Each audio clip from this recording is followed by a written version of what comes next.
is Armageddon News. On the agenda today, we discuss the mark of the beast, its connection to worship and trade, what the consequences are of taking it, and its startling links to Islamic scripture. Good day. A former Islamic terrorist, named Walid Shubat, who has become a born-again Christian, has discovered a connection between the name of Allah and the 666. He explains that the Greek letters, XES, which John wrote in Greek, are actually the Arabic phrase, Bismillah, which means, in the name of Allah. He says that what John saw were actually Arabic letters, which John could not read, but which bore a resemblance to the Greek alphabet in which John wrote. It would have been pointless to write symbols of another language, which could not be read by the Greek readers of Revelation. So it is very possible that the Arabic Bismillah is indeed what John saw, and recorded in Greek letters.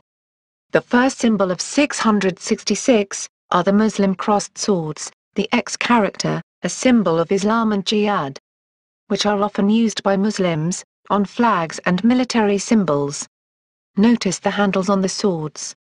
The middle, E, symbol, is an Islamic symbol called Bismillah, Arabic for Allah, or, in the name of Allah. When you turn the Bismillah on its side and place it in a mirror, it forms the same middle Greek character, as written by John. Notice the line drawn, above Allah, and the hook, on its end. The line, it is part of the word Allah, it is not an underline. Notice the same hook in the line drawn by John. It matches the line, in the name Allah exactly. The third character is the Greek character stigma, which means mark, or badge of servitude.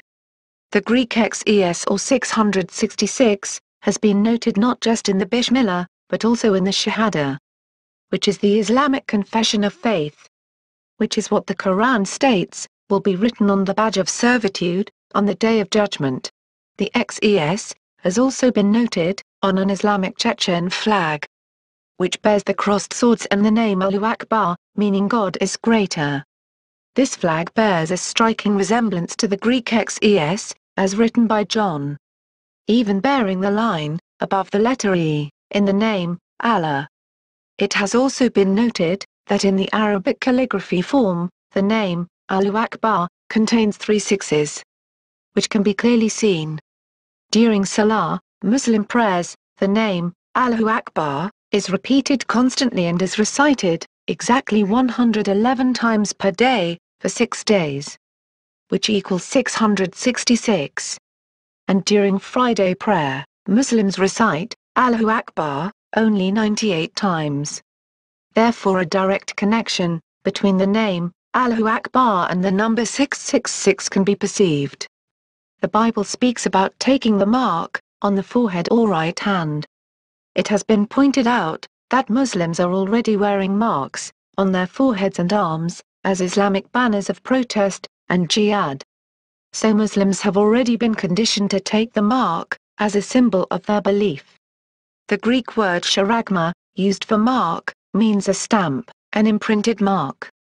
So a follower of the Antichrist will have a stamp on their body, or on some form of badge, to be placed on the forehead or arm.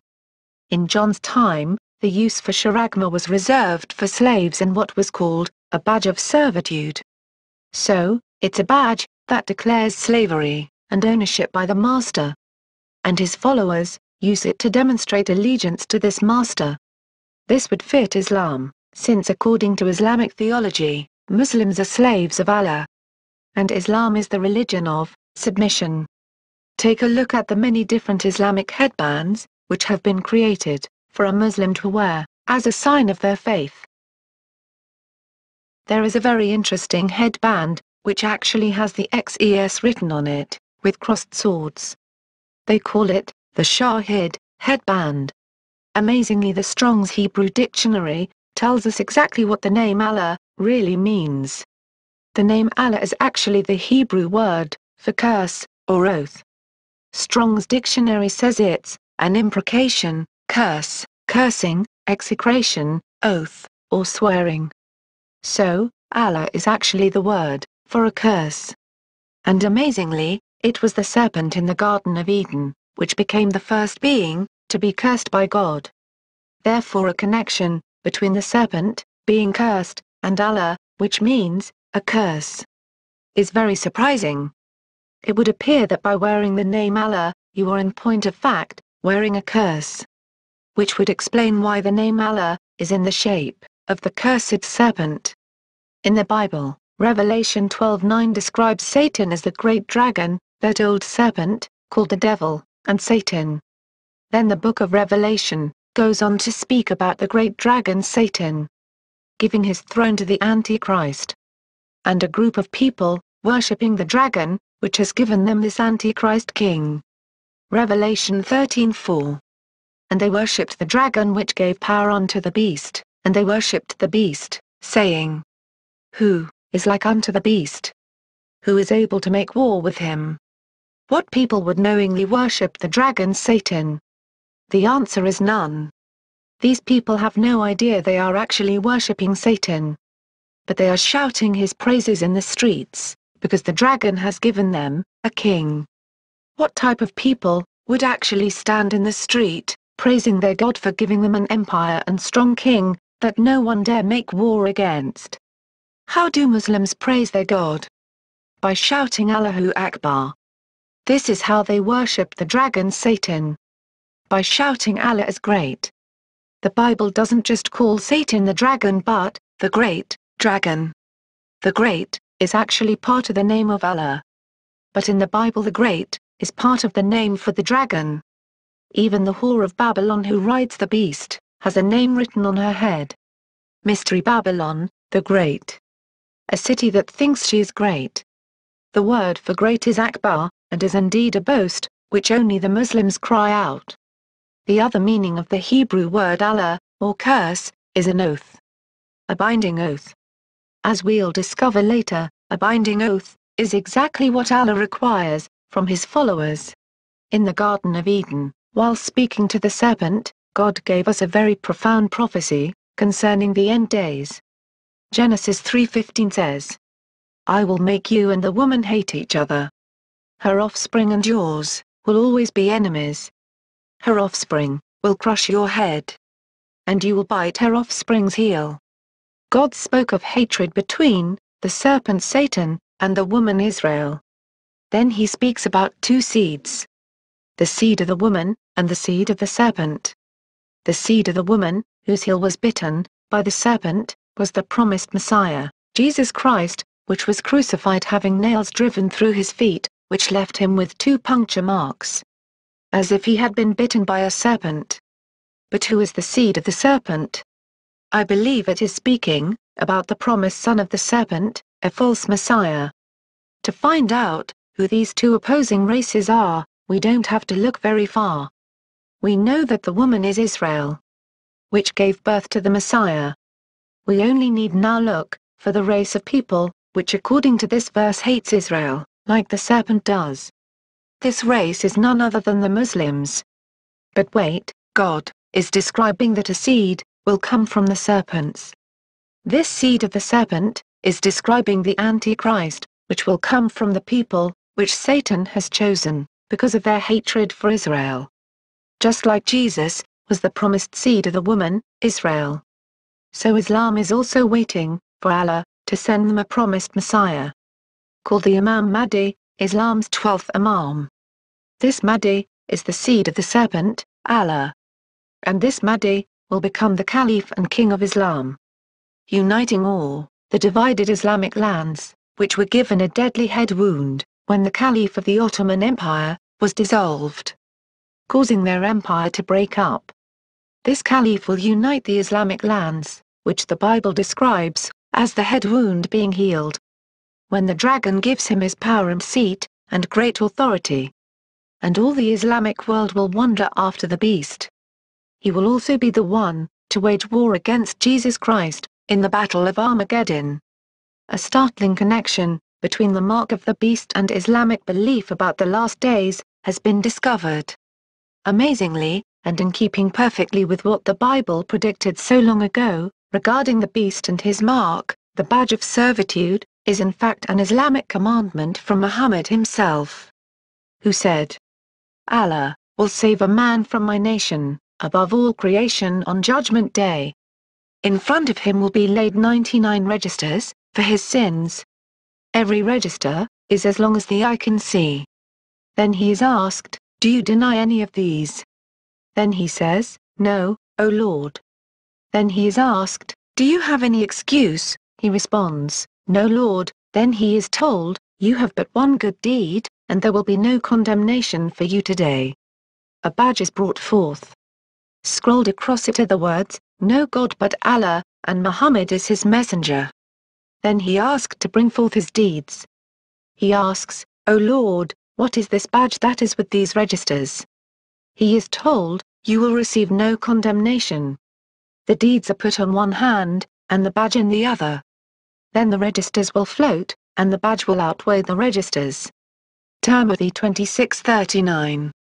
The badge of servitude is the Islamic counterfeit of Jesus Christ, which Muhammad claimed would pardon the wearer of all their sins on Judgment Day. To sum it up, the name of the beast, along with variations of the name of Allah, will be made compulsory, as a sign of submission on the right arm or forehead. Islam is submission and allegiance to a foreign god. The badge being spoken of by Muhammad is the Shahada, which is blasphemous, and is worn by Muslims as a badge on the foreheads. The Shahada is the Muslim declaration of belief.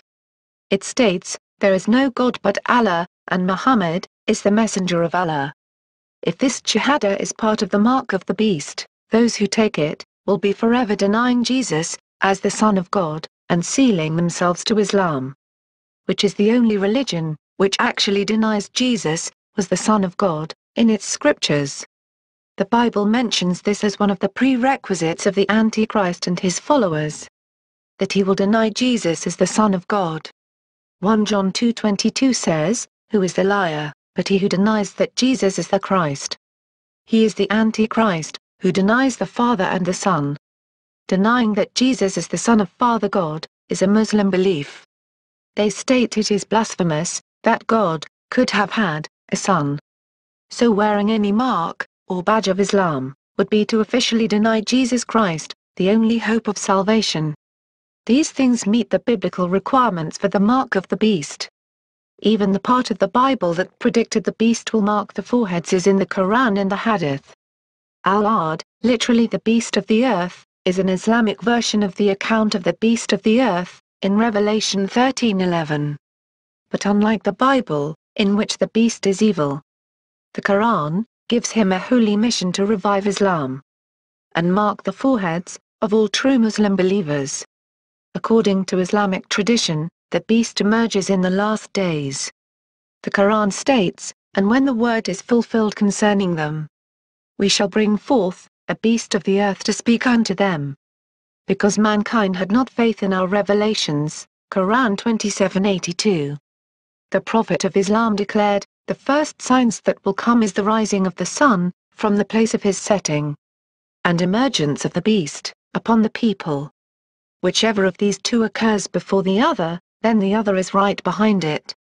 Why do Muslims mark their foreheads with badges of submission to Allah? It comes from their belief that the end days are near.